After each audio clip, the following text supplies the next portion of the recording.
Bismillahirrahmanirrahim. Assalamualaikum warahmatullahi wabarakatuh.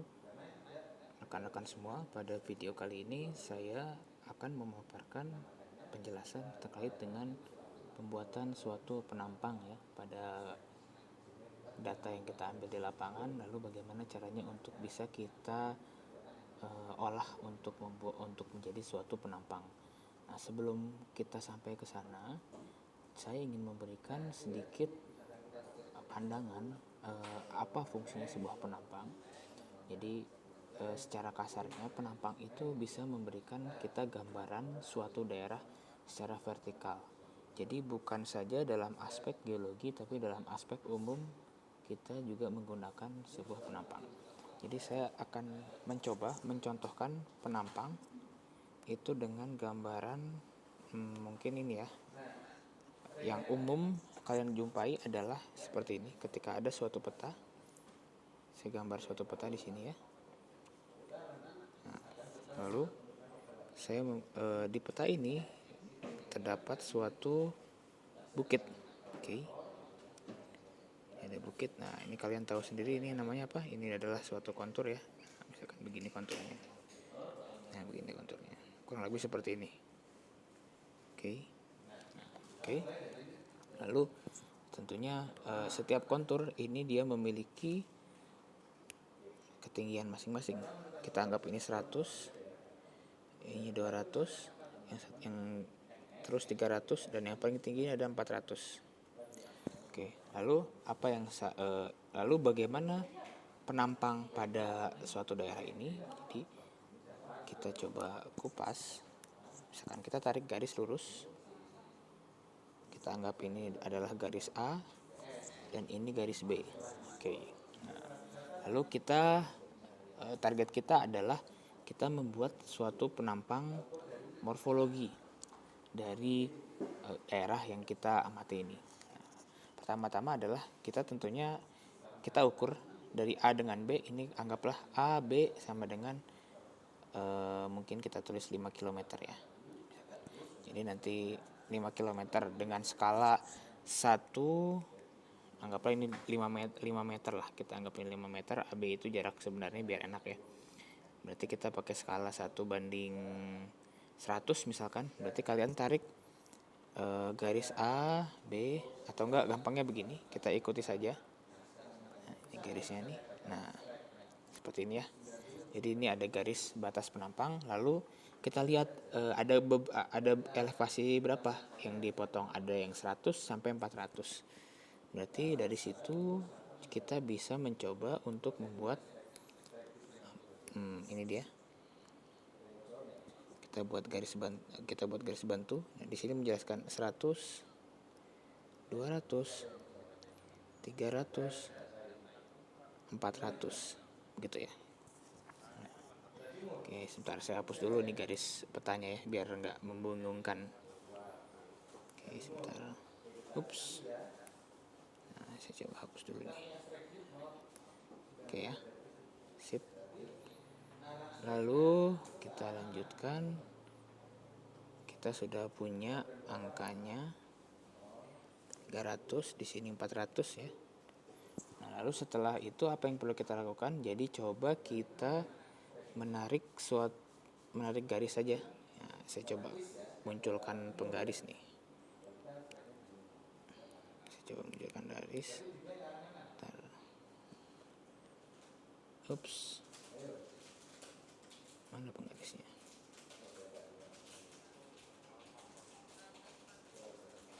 Oke, saya coba munculkan penggaris.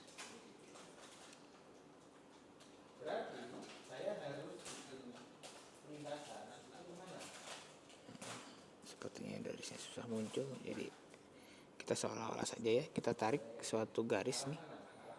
Saya ganti dulu warna pulpennya jadi warna hitam coklat. Saya tarik di sini pertama di titik ini. Sorry. Nah, ini penggarisnya. Oke. Nah, saya coba putar dulu penggarisnya sampai ke sudutnya 90 ya. Tegak lurus. Agak-agak seperti ini ya. Lalu caranya adalah kita tarik garis ini. tentunya ini adalah titik di mana dia memotong pada ketinggian 100, berarti mungkin di sini kita tarik garis lurus dari 100. Nah, mungkin sekitar sini ya titiknya ya. Nah, oke. Lalu kita geser. Nah, ini 200. Nah, mungkin di sini ya. Lalu di sini 300. Kita di sini. Lalu di sini 400. Oke, kurang lebih seperti itu. Di sini juga 400. Di sini kita ketemu di 300 lagi. Dan di sini kita ketemu di 200. Kita terakhir di sini kita ketemu di 100. Oleh karena itu kita bisa mengatakan bahwasanya penampang morfologi dari bidang AB ini adalah membentuk gambaran kurang lebih seperti ini rekan-rekan semua. Nah, begitu. Oke. Nah, itu gambarannya. Sebentar, saya hapus dulu nih.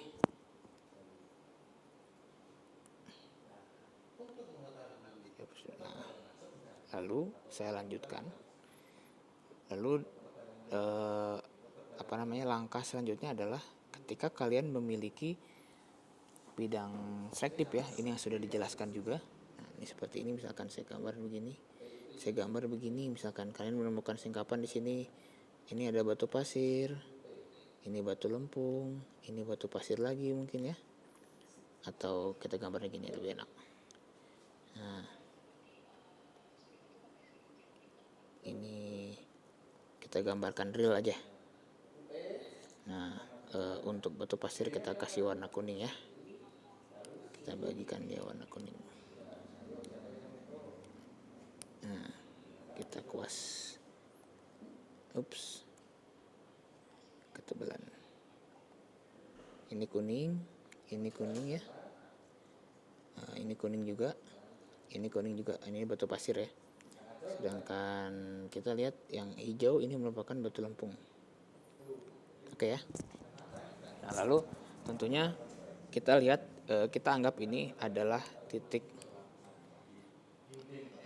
Anggaplah ini titik 1, titik 2, singkapan 1, singkapan 2, singkapan 3, singkapan 4, singkapan 5, dan singkapan 6. Kita melihat bahwasanya 1, 2, 3 memiliki arah dip ke arah B. Sedangkan 4, 5, 6 itu dia memiliki dip ke arah A. Otomatis seperti itu. Kita lihat, kita tarik nih titik 1, kita dengan penggaris tadi ya, kita anggap putus-putus saja. Nah, mungkin sekitar sini. Nah, berarti dia memiliki dip ke arah B kan. Kita taruhlah, anggaplah dipnya 45 derajat begitu. Nah, jadi seperti ini kan 45 derajat, ini 45. Lalu kita anggap yang titik 2 juga 45.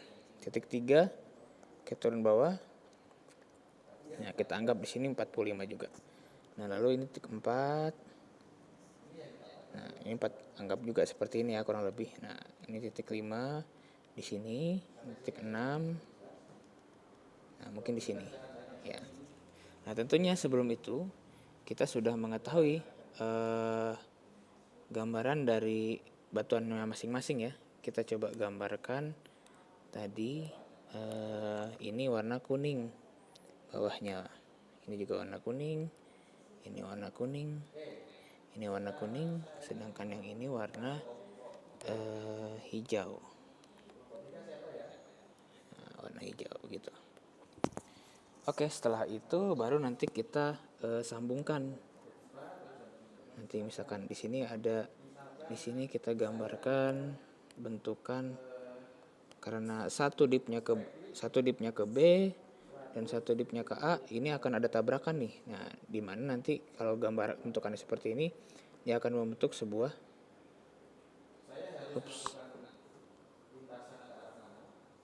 saya ganti warnanya warna biru ya, biar enak ya. Nah, lalu dari sini kita mungkin akan ada gambaran seperti ini ya. Nah, jadi di sini akan ada begini kurang lebih. Di sini mungkin akan ada bentukan seolah-olah seperti sebuah singklin. Nah, nanti di sini juga kita Misalkan di puncak bukit ternyata kamu menemukan sebelum sampai situ saya coba ini dulu, breakdown dulu deh, takutnya keterusan. Nah, di sini kita bisa warnai nih. Di sini warnanya kuning. Oke, di sini juga warnanya kuning. Begitu rekan-rekan. Ya. Lalu di sini mungkin bisa kita jumpai juga warna hijau. Oke. Oke, jadi nanti di peta geologi kalian bisa digambar ini warnanya hijau daerah sini kan. Sini warnanya hijau. Lalu di sini kalian gambarnya warna kuning. Kuning, kuning, kuning. Terus saja kuning di sini. Nah, begitu rekan-rekan semua. Nah, the problem is apa yang ada di tengah-tengah ini? Sebenarnya banyak yang ditanyakan sebenarnya apa yang ada di tengah ini. Nah, tergantung kalian menemukan apa di tengah ini. Biasanya ketika kita menemukan suatu intrusi andesit misalkan, dengan singkapan andesit. Nah, mungkin di sini diwarnai warna merah kan ya kalau andesit ya. Kita jumpai di warna merah. Nah, kita gambar warna merah di sini nih. Nah, begini nih. Ada andesit. Nah, tentunya andesit muncul di sini kan, di puncak-puncak bukit ini. Nah, nanti ketika kalian sudah menarik penampang seperti ini, memungkinkan juga ternyata mungkin andesitnya begini intrusinya. Misalkan seperti itu. Nah, jadi dia intrusi andesit ini paling mudah memotong batu pasir, batu lempung. Nah, begitu. Nah, sebenarnya adalah yang jadi tantangannya, yang pertama adalah bagaimana caranya menarik penampang. Maksudnya adalah bagaimana caranya melakukan estimasi penampang ketika strike dipnya ada yang miring begini, ada yang begini, ada yang begini. Itu pertanyaan pertama. Lalu pertanyaan kedua adalah kenapa bisa lipatannya begini? Kenapa kenapa harus saya buat sinkline? Kenapa nggak saya buat seperti ini, kan bisa aja ya. Misalkan ini kan tadi saya gambarnya begini. Bisa aja kan sebenarnya saya gambarnya begini. Nah, begini atau enggak begini nih. Bisa aja kan. Nah, kenapa saya tidak menggambar syncline, anti-clean, syncline, tapi saya melakukan syncline saja seperti itu. Nah, terus pertanyaannya adalah bagaimana caranya kalau misalkan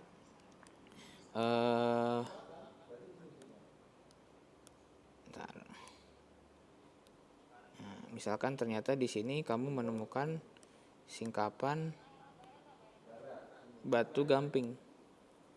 Nah, apa yang terjadi? Bagaimana cara menggambarkannya?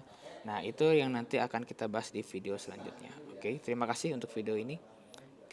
Kita bertemu di video selanjutnya ya.